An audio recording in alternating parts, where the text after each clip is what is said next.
पीर बुरहान में कल शाम के टाइम हमें इन्फॉर्मेशन मिली कि एक छोटा बच्चा जो काफ़ी गरीब समाज से है और छोटा बच्चा है, उसकी मदर वहाँ पे इनफैक्ट भीख मांगने के लिए, बेगिंग के लिए आई थी, खैरात मांगने के लिए, और उसके बच्चे को वहाँ से लेके गया है कोई 2 युवक दिखता है मोटरसाइकिल पे, ऐसा सीसीटीवी में इमीडिएटली चेक करने के बाद पता चला हमें।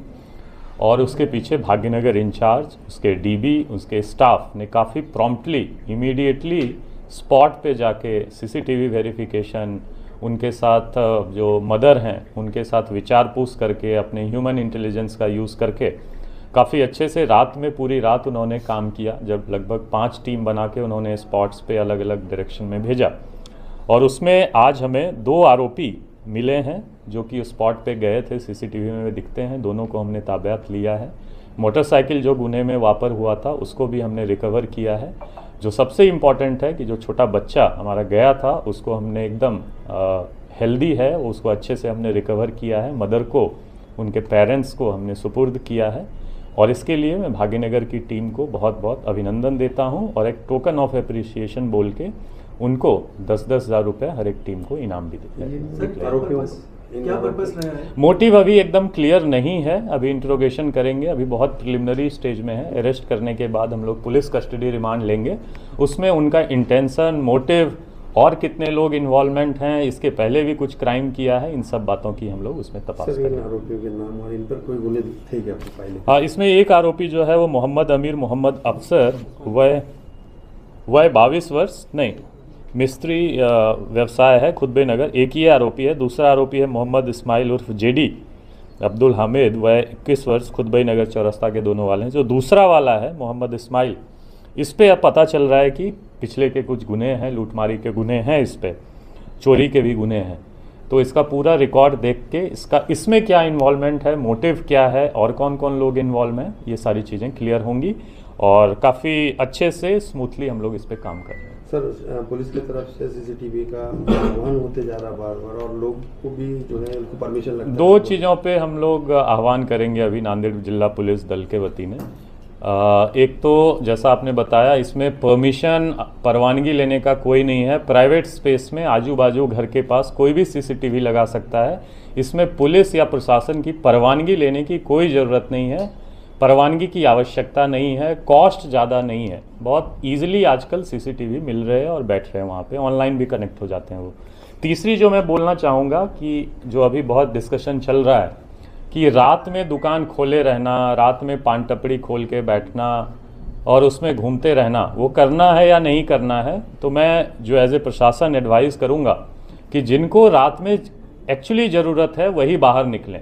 बाहर निकल के पान टपरी पे बैठना, इसकी प्रशासन या जीआर में ऐसा नहीं है कि आप पान टपरी पे बैठो रात में जाके।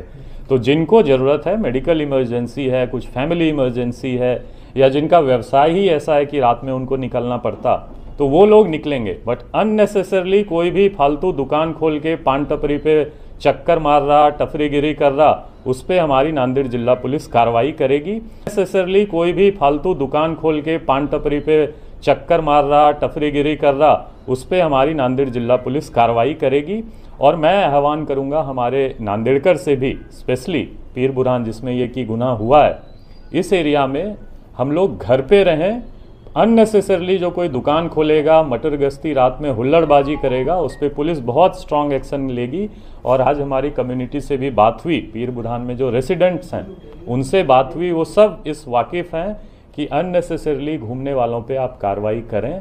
अननेसेसरली पान टपरी खोल के जो गुटके बेच रहे हैं, ये वो बेच रहे हैं, उन पे भी आप कार्रवाई करें। तो हम लोग करेंगे, मेरी आह्वान वही है, सीसीटीवी बिठाएं और अननेसेसरली रात में इधर उधर ना घूमें। सर, जीआर को लेकर जैसा आपने बताया, तो कई लोगों का ऐसा बताता है कि भाई जीआर आ गया, हम रखते थे, इसका कंडीशन नहीं मालूम शायद उनको, और वो रात में जैसा पुलिस आती है तो उनको जीआर की कॉपी बता रहे दिगलूर नाका परिसर में, और जैसे पुलिस चले गई फिर खोल रहे। तो ये इसके लिए भी जीआर के मामले में देखिए, जो प्रशासन का गाइडलाइंस है वो सबके लिए है। नांदेड़ जिला पुलिस भी उस प्रशासन के गाइडलाइन से चलेगी और लोग भी चलेंगे। बट सिर्फ एक वही जीआर नहीं है, कॉमन सेंस भी एक है, और जो लोकल गाइडलाइंस है, नगर पालिका के कुछ कानून हैं, शॉप्स एक्ट का कानून है, और हमारे ट्रैफिक रेगुलेशन हो, कायदा सुव्यवस्था को लेके कानून जो हैं, बॉम्बे पुलिस एक्ट है जिसके अंदर बहुत सारे प्रोविजंस हैं जिसमें कि गाइडलाइंस दिया है कि शॉप्स कैसे चलाना है, पब्लिक को रात में कहाँ पे इकट्ठा होना है। अननेसेसरली घूमेंगे तो बॉम्बे पुलिस एक्ट में भी जो सेक्शंस हैं 33W का हो या फिर 122, 124 का कायदा हो, उसके अंतर्गत 110-17 की कार्रवाइयाँ है। तो इसके अंतर्गत हम लोग कार्रवाई करेंगे, उसमें हम स्वतंत्र हैं। देखो एक GR है, बट उसके अलावा और भी बहुत सारे कानून हैं, सेक्शंस हैं, उन सब का पालन करके अपने को नांदेड़ में शांतता सुरक्षा रखनी।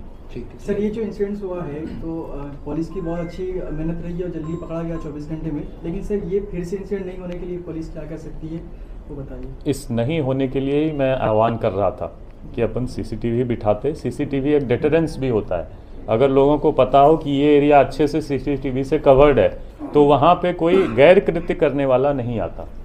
तो CCTV बिठाएं और रात में अननेसेसरली इधर उधर नहीं घूमना है।